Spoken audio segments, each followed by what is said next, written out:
Howdy, howdy, howdy. In this video, I'm going to give you guys a tutorial over the Fuck You Money model that was discussed within the Fuck You Money post. And if you remember what that post was all about, it was all about calculating the total savings and investments that you need today in order to be financially independent.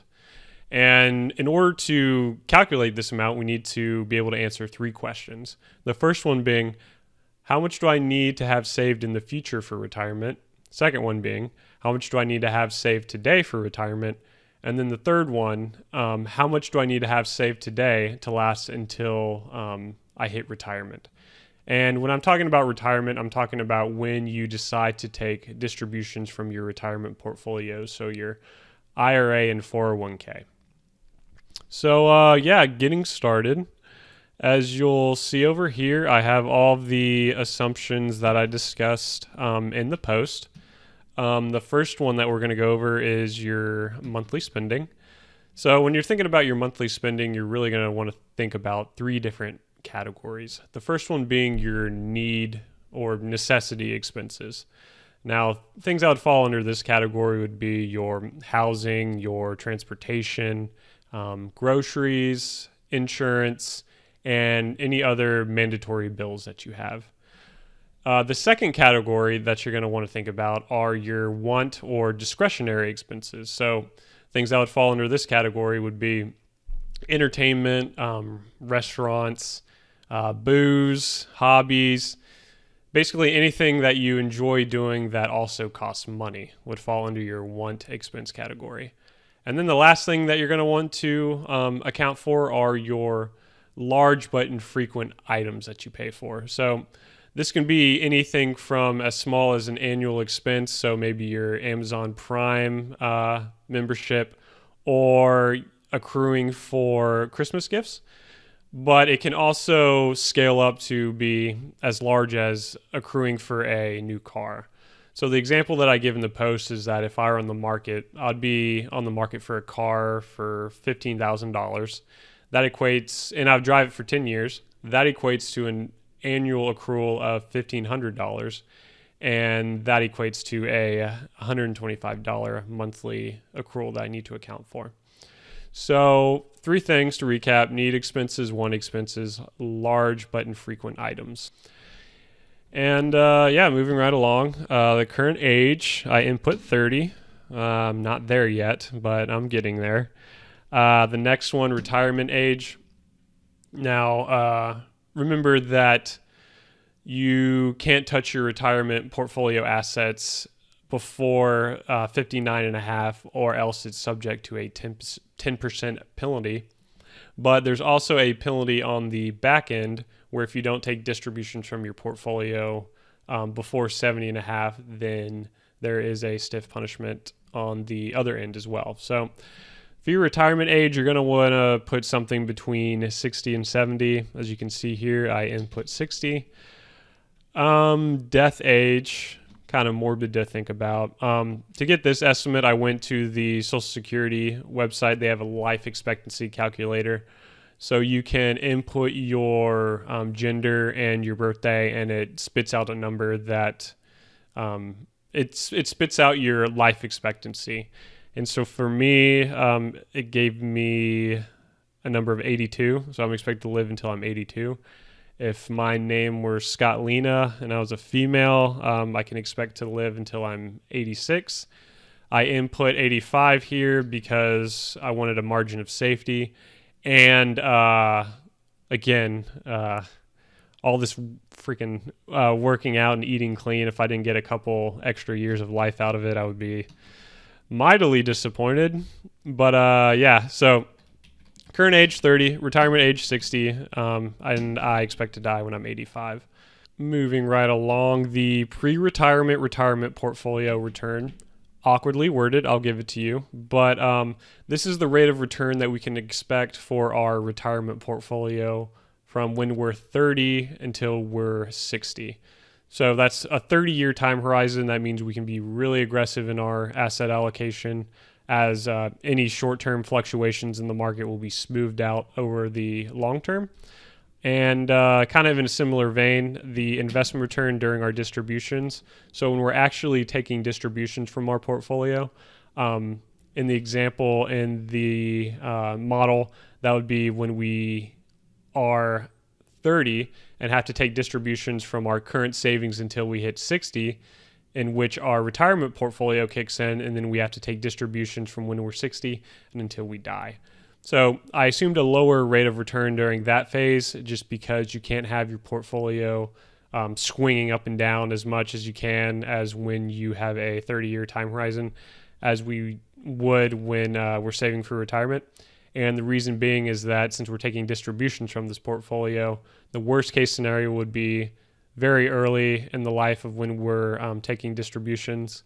There's a down market. We have to take distributions in the down market, and that could devastate our retirement plans and the results of this model. So, yeah, just a 7% rate of return, that would be heavily invested in equities. A 5% rate of return would be a split between equities and bonds. Moving right along, inflation. So I input 3%. That is the last 100 years average inflation rate. Now, I know in the past 10 years, it's been a lot lower than 3%, and economists actually forecast that's going to be less than 3%. Again, for the sake of being conservative in my estimates, I just input a 3% inflation rate. Tax rate, so 20%. I mentioned it in the post. I went to Smart Assets. They have a tax calculator at a $2,500 monthly spend rate. That equates to an annual spend rate of $36,000. So at $36,000 in Texas, which doesn't have a state income tax, and claiming two income tax allowances, you can expect your tax rate to be around 15% for $36,000. And so why did I put 20%? Mainly because I'm skeptical about the government getting its financial act together. They've been running deficits and growing our debt levels. And the primary way that the government generates revenue is by taxing its citizens. And so sooner or some point in the future, they're going to have to raise taxes in order to start paying down the debt. I assumed it's 5 percentage points. So from 15 to 20%, that's what I'm rolling with. And as far as the main assumptions, that's all you really need. So the 3 questions that we discussed at the very beginning: how much do I need to have saved in the future for retirement? Looks like it's about 1.8 million. Now, how much do I need to have saved today for retirement? 223,000. So to solidify that concept, if I have $223,000 today invested at 7% over 30 years, the difference between my retirement age and my current age, I can expect to generate 1.8 million. And finally, how much do I need to have saved today to last until retirement? So I need to have $676,000 at age 30 to sustain my spending until I hit retirement age. And yeah, so that brings a grand total of investment assets needed to $900,000. And there you go. That's, as far as the main assumptions go, that's all you really need to know. Now, I did leave some optional retirement assumptions here, and these are all in today's dollars. So one of the big assumptions that I made as far as your spending is that you are happy with your current lifestyle. But maybe when you hit retirement, you're going to want some extra spending. Maybe you're going to pick up some additional hobbies. Maybe you're going to travel more. Well, I gave you a option to include that. So what you'll notice here, if you look at the brokerage account needed and retirement portfolio needed, if I add money there, then you're going to notice that the brokerage account needed doesn't move. This makes sense because this is only concerning spending after when you're 60 and after. but your retirement portfolio bumps up a little bit, and it looks like we need about an additional $45,000 for an additional $500 in retirement spending. Social Security, if you work 10 years, you will be eligible for Social Security distributions. Now, I know there's a lot of fear over the solvency of Social Security. The Social Security reserves will actually run out in 2034 if there are no changes to Social Security. But even with that, the payroll taxes can cover about 75% of promised distributions. Anyways, you can go to the Social Security website at www.ssa.gov. They have a quick calculator there. And if you plug in all your information, then you can figure out what your expected Social Security distributions will be. Any number that they give you, I'd take with a grain of salt. So if they give you $1,000, I would probably haircut it by half and just assume $500. Monthly medical costs. Yes, these are very real expenses that you're going to have to pay in retirement. Right now, you may not realize it, but your employer is shouldering the burden of your health insurance. But when you're retired and no longer in the workforce, that's going to be all on you to pay. And as of the 2018 open enrollment period, the average monthly premium for health insurance for people aged 55 to 64 was $790. That's mighty expensive. But yeah, that's going to be something that you're going to have to pay in retirement. In this model, I didn't assume Social Security. I didn't assume monthly medical costs. So I am implying that Social Security will be more than enough to cover your health insurance and medical costs in retirement.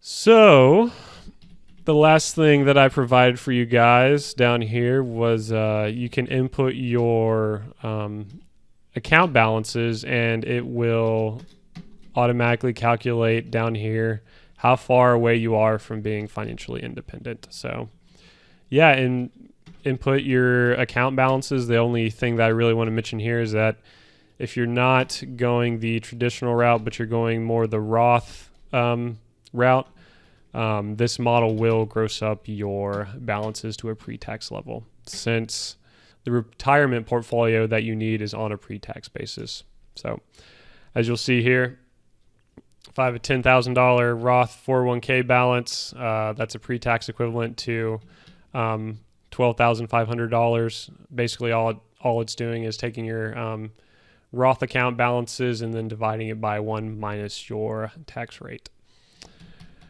And yeah, the last thing that I have for you guys here is that I'm sensitizing the monthly spending assumption. So if you are comfortable with all the other assumptions up here, the different ages and the different returns and the tax rate, then you can get a quick look down here to see if you change your monthly spending, what does that equate to as far as the total amount that you'll need in your brokerage account and your retirement portfolio. So maybe if you wanted an additional grand in spending, so instead of $2,500, you want $3,500, you're going to have to save an additional $360,000 total. And yeah, with that, that's pretty much the model in a nutshell. Again, you can go to the www.equityin dallas.com, go to the Fuck You Money post, and scroll about 2/3 of the way down, and you'll see this model embedded. Or I will provide a link for you to download this model so that you can use it how you want to. So with that, that's all I got for you today. And yeah, I guess enjoy.